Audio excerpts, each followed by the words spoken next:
Hello everyone, all in one by channel presents vegetable ಉಪ್ಪಿಟ್ಟು.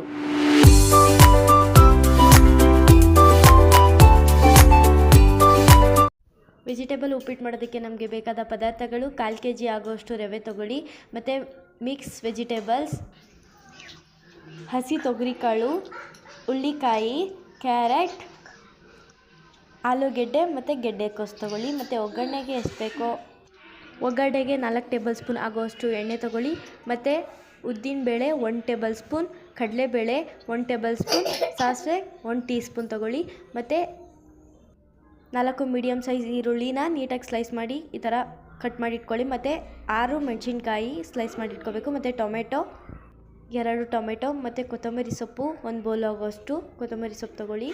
ಮತ್ತು capsicum 1 bowl ಆಗೋಷ್ಟು, capsicum 1 ತಗೊಂಡ್ರೆ ಸಾಕು. ಮತ್ತು ಕಾಯಿ ತುರಿ 1/2 ಬೌಲ್ ಆಗೋಷ್ಟು ಸಾಕು. ಮತ್ತು ರುಚಿಗೆ ತಕ್ಕಷ್ಟು ಉಪ್ಪು, ಮತ್ತು ಅರ್ಧ ಹೋಳು ನಿಂಬೆ ರಸ ತಗೊಳ್ಳಿ. ಅಷ್ಟೇ, ಇದು ನಮಗೆ ಬೇಕಾದ ಇಂಗ್ರೀಡಿಯೆಂಟ್. ಮತ್ತು ಸ್ಟವ್ ಮೇಲೆ ಒಂದು ಕಡಾಯಿ ಇಟ್ಟು ಅದಕ್ಕೆ ನಾವೇನು ಎಣ್ಣೆ ತೊಗೊಂಡಿದ್ವಲ್ಲ ಆ ಎಣ್ಣೆನ ಅದಕ್ಕೆ ಹಾಕಿ, ಮತ್ತು ಅದೇ ಒಗ್ಗರಣೆ ಐಟಮ್ಸ್ ಸಾಸಿವೆ, ಕಡಲೆಬೇಳೆ, ಉದ್ದಿನಬೇಳೆ ಹಾಕಿ ಅದಕ್ಕೆ, ಮತ್ತು ಅದಕ್ಕೆ ಕರಿಬೇವಿನ ಸೊಪ್ಪು ಹಾಕಿ, ಕರಿಬೇವಿನ ಸೊಪ್ಪು 1 ಗಡ್ಡೆ ಅಷ್ಟು ತೊಗೊಂಡ್ರೆ ಸಾಕು. ಅದನ್ನು ಹಾಕ್ಬಿಟ್ಟು ನೀಟಾಗಿ ಅದೆಲ್ಲ ಚಟಪಟ ಅಂತ ಸುರಿಬೇಕು.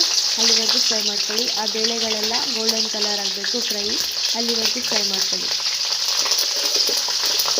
ಅದೆಲ್ಲ ಫ್ರೈ ಆಗೋದಕ್ಕೆ ಯಾರು ನಮ್ಮ ಚಾನಲ್ನ ಸಬ್ಸ್ಕ್ರೈಬ್ ಮಾಡ್ಕೊಂಡಿಲ್ಲ ಈಗಲೇ ಸಬ್ಸ್ಕ್ರೈಬ್ ಮಾಡ್ಕೊಳ್ಳಿ, ಲೈಕ್ ಮಾಡಿ, ಶೇರ್ ಮಾಡಿ, ಕಮೆಂಟ್ ಮಾಡಿ. ಅದೆಲ್ಲ ಗೋಲ್ಡನ್ ಕಲರ್ ಆದಮೇಲೆ ಅದಕ್ಕೆ ಈರುಳ್ಳಿ ಹಾಕಿ ನಾವೇನು ಹೆಚ್ಚಿಟ್ಕೊಂಡಿದ್ದಿಲ್ಲ ಈರುಳ್ಳಿ, ಮೆಣಸಿನ್ಕಾಯಿ ಹಾಕ್ಕೊಳ್ಳಿ. ಅದನ್ನೆಲ್ಲ ನೀಟಾಗಿ ಈರುಳ್ಳಿ ಎಲ್ಲ ಫ್ರೈ ಆಗಬೇಕು, ಅಲ್ಲಿವರೆಗೂ ಫ್ರೈ ಮಾಡ್ಕೊಳ್ಳಿ. ಮತ್ತು ಅದಕ್ಕೆ ನಾವೇನು ತೊಗೊಂಡಿದ್ವಲ್ಲ ಕ್ಯಾಪ್ಸಿಕಮ್ ಅದನ್ನು ಹಾಕಿ, ಕ್ಯಾಪ್ಸಿಕಮ್ನ ಹಾಕಿ ಇದನ್ನು ಕೂಡ ಫ್ರೈ ಮಾಡ್ಕೊಳ್ಳಿ. ಇದೆಲ್ಲ ಫ್ರೈ ಆದಮೇಲೆ ನೆಕ್ಸ್ಟ್ ನಾವೇನು ಎತ್ತಿಟ್ಕೊಂಡಿದ್ವಿ ಅಲ್ವಾ, ತೊಳ್ದು ಎತ್ತಿಟ್ಕೊಂಡಿದ್ವಿ ಅಲ್ವಾ, ಆ ತರಕಾರಿಗಳನ್ನೆಲ್ಲ ಇದರೊಳಗಡೆ ಹಾಕಿ ಇದನ್ನು ಕೂಡ ನೀಟಾಗಿ ಫ್ರೈ ಮಾಡ್ಕೊಳ್ಳಿ. ಈ ಥರ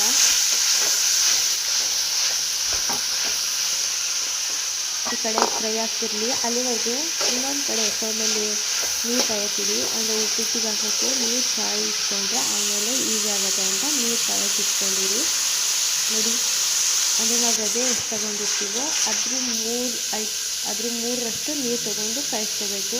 ಆ ನೀರೆಲ್ಲ ನೀಟಾಗಿ ಕುದಿ ಬರಬೇಕು. ಮತ್ತು ಈ ಕಡೆ ಒಗ್ಗರಣೆಗೆ ಇಟ್ಟಿದ್ವಲ್ಲ ಅದಕ್ಕೆ ಟೊಮೆಟೊನ ಸೇರಿಸಿ, ಟೊಮೆಟೊ ಹಚ್ಚಿಟ್ಕೊಂಡಿದ್ವಲ್ಲ ಆ ಟೊಮೆಟೊನ ಅದಕ್ಕೆ ಹಾಕಿ ಅದನ್ನು ಕೂಡ ನೀಟಾಗಿ ಫ್ರೈ ಮಾಡ್ಕೊಳ್ಳಿ. ಈ ಥರ ಟೊಮೆಟೊ ಎಲ್ಲ ಅದಕ್ಕೆ ಹೊಂದ್ಕೋಬೇಕು. ಉಳ್ಳಿಗೋಸ್ಕರ ಟೊಮೆಟೊ ಹಾಕ್ತೀವಿ, ನೀವು ಬೇಕಾದ್ರೆ ಎಕ್ಸ್ಟ್ರಾ ತರಕಾರಿಗಳನ್ನ ಆ್ಯಡ್ ಮಾಡ್ಬೋದು. ಮತ್ತು ರುಚಿಗೆ ತಕ್ಕಷ್ಟು ಉಪ್ಪು ಆವಾಗಲೇ ಏನು ಕಳಿಸಿದ್ನಲ್ವ ಆ ಉಪ್ಪನ್ನ ಇದಕ್ಕೆ ಹಾಕಿಬಿಟ್ಟು ನೀಟಾಗಿ ಫ್ರೈ ಮಾಡ್ಕೊಳ್ಳಿ. ಟೊಮೆಟೊ ಒಂಚೂರು ಬೇಯಿಸಿದಾಗ ಅದಕ್ಕೆ ಕೊತ್ತಂಬರಿ ಸೊಪ್ಪನ್ನ ಆ್ಯಡ್ ಮಾಡ್ಕೋಬೇಕು. ಅದನ್ನು ಕೂಡ ಆ್ಯಡ್ ಮಾಡಿಕೊಂಡು ನೀಟಾಗಿ ಫ್ರೈ ಮಾಡ್ಕೊಳ್ಳಿ. ಕೊತ್ತಂಬರಿ ಸೊಪ್ಪನ್ನು ಕೂಡ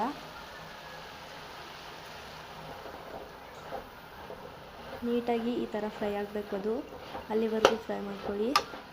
ಅದು ಹಸಿ ವಾಸನೆ ಎಲ್ಲ ಹೋಗಬೇಕು ತರಕಾರಿದು ಅಲ್ಲಿವರೆಗೂ. ಮತ್ತು ಆವಾಗಲೇ ನಾವೇನು ತುರಿದಿಟ್ಕೊಂಡಿದ್ವಿ ಅಲ್ವಾ, ನಾನು ಏನು ತೋರಿಸಿದ್ನಲ್ಲ ಆ ಕಾಯಿ ತುರಿನ ಇದಕ್ಕೆ ಹಾಕಿ ಇದು ಹಾಕ್ಬಿಟ್ಟು ಇದನ್ನು ಕೂಡ ನೀಟಾಗಿ ಫ್ರೈ ಮಾಡ್ಕೊಳ್ಳಿ. ನೀಟಾಗಿ ಇದನ್ನು ಕೂಡ ಫ್ರೈ ಮಾಡ್ಕೋಬೇಕು. ಹೋಟೆಲ್ ಸ್ಟೈಲೇ ಬರುತ್ತೆ. ನೀವು ಪ್ರೀತಿಯಿಂದ ಮಾಡಿದ್ರೆ ಸೂಪರಾಗಿ ಬರುತ್ತೆ. ಮಾತ್ರ ಟ್ರೈ ಮಾಡಿ ನೋಡಿ ಮನೇಲಿ. ಮತ್ತು ಈ ಕಡೆ ನೀರು ಇಟ್ಕೊಂಡಿದ್ವಲ್ಲ ಕುದೀತೈತೆ, ಈ ಥರ ಆಗಿರ್ಬೇಕು ನೀರು. ಆ ನೀರನ್ನ ನಾವೇನು ತರಕಾರಿ ಫ್ರೈ ಮಾಡ್ಕೊಂಡಿದ್ವಲ್ಲ ಅದಕ್ಕೆ ಹಾಕ್ಬಿಟ್ಟು ಇದನ್ನು ಕೂಡ ನೀಟಾಗಿ ಫ್ರೈ ಮಾಡ್ಕೊಳ್ಳಿ. ಆ ನೀರೆಲ್ಲ ಕುದಿ ಬರಬೇಕು ನೀಟಾಗಿ. ಈ ಥರ ಮಿಕ್ಸ್ ಮಾಡಿಕೊಂಡು ಆ ನೀರೆಲ್ಲ ನೀಟಾಗಿ ಕುದಿ ಬರೋವರೆಗೂ ಬಿಡಿ. ಐ ಫ್ಲೇಮಲ್ಲೇ ಏನಾಗಲ್ಲ, ಐ ಫ್ಲೇಮಲ್ಲೇ ಇಟ್ಟಿರಿ. ಫಸ್ಟ್ ಫ್ರೈ ಮಾಡಬೇಕಾದ್ರೆ ಲೋ ಫ್ಲೇಮಲ್ಲಿ ಇಟ್ಕೊಳ್ಳಿ. ನೋಡಿ, ಈ ಥರ ಕುದಿ ಬರ್ತಾ ಇರಬೇಕದು. ಈ ಥರ ಕುದಿ ಬಂದಾದಮೇಲೆ ಇದನ್ನು ನೋಡಬೇಕು ಬೆಂದಿದೆಯೋ ಇಲ್ವೋ ಅಂತ. ತರಕಾರಿ ಬೆಂದಮೇಲೆ ಮಾತ್ರ ರವೆ ಹಾಕಬೇಕು. ನೋಡಿ, ಈಗ ಇದು ಬೆಂದಿದೆ.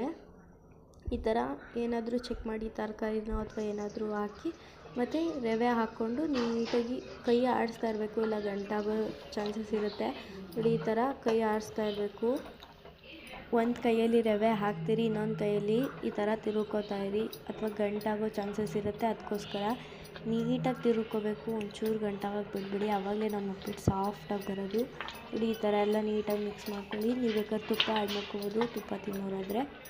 ನೋಡಿ, ನೀಟಾಗಿ ಮಿಕ್ಸ್ ಮಾಡ್ಕೊಳ್ಳಿ. ನೋಡಿ ಈ ಥರ ಇದನ್ನು ನೀಟಾಗಿ ಮಿಕ್ಸ್ ಮಾಡ್ಕೊಂಡಾದಮೇಲೆ ಅದಕ್ಕೆ ನಾವು ಯಾವಾಗಲೇ ಏನು ಅರ್ಧ ಹೋಳು ನಿಂಬೆ ರಸ ತೊಗೊಂಡಿದ್ವಲ್ಲ ಆ ನಿಂಬೆ ರಸನ ಇದು ಹಾಕ್ಬಿಟ್ಟು ಒಂದು 2 ಮಿನಿಟ್ಸ್ ಅಥವಾ ಒಂದು 3 ಮಿನಿಟ್ಸ್ ಬೇಯಿಸ್ಕೋಬೇಕು. ಇದನ್ನ ಇದು ಬೇಯಕ್ಕೆ ಒಂದು ಸ್ವಲ್ಪ ಟೈಮ್ ತಗೊಳುತ್ತೆ ಅಷ್ಟೇ, ಒಂದು 2 ಮಿನಿಟ್ಸ್ ಬೇಕು. ನೋಡಿ ಇಲ್ಲಿ ರೆಡಿ ಆಯಿತು ನಮ್ಮ ಉಪ್ಪಿಟ್ಟು. ಇದನ್ನು ನೀರು ಬೇಯಿಸ್ಕೋಬೇಕು ಅಷ್ಟೇ, ಇನ್ನೇನು ಬೇಡ.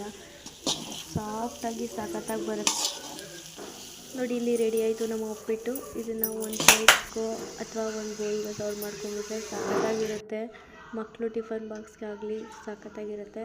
ನೋಡಿ ಎಷ್ಟು ಸಾಫ್ಟಾಗಿ ಬರುತ್ತೆ ಅಂದರೆ ನಾವು ಎಕ್ಸ್ಪೆಕ್ಟೇ ಮಾಡಿರಲ್ಲ, ಅಷ್ಟು ಸಾಫ್ಟಾಗಿ ಬರುತ್ತೆ ಪ್ರೀತಿಯಿಂದ ಮಾಡಿದ್ರೆ. ಹೇಗೆ ಬಂತು ಅಂತ ಕಮೆಂಟ್ ಮಾಡಿ, ಮನೇಲಿ ಒಂದ್ಸರಿ ಟ್ರೈ ಮಾಡಿ. ಇದು ನಮ್ಮ 6ನೇ ಎಪಿಸೋಡ್ ಆಗಿರೋದ್ರಿಂದ ಸಪೋರ್ಟ್ ಮಾಡಿ ಅಂತ ಕೇಳ್ಕೊತ ನಮಸ್ಕಾರ. ಬಾಯ್ ಬಾಯ್.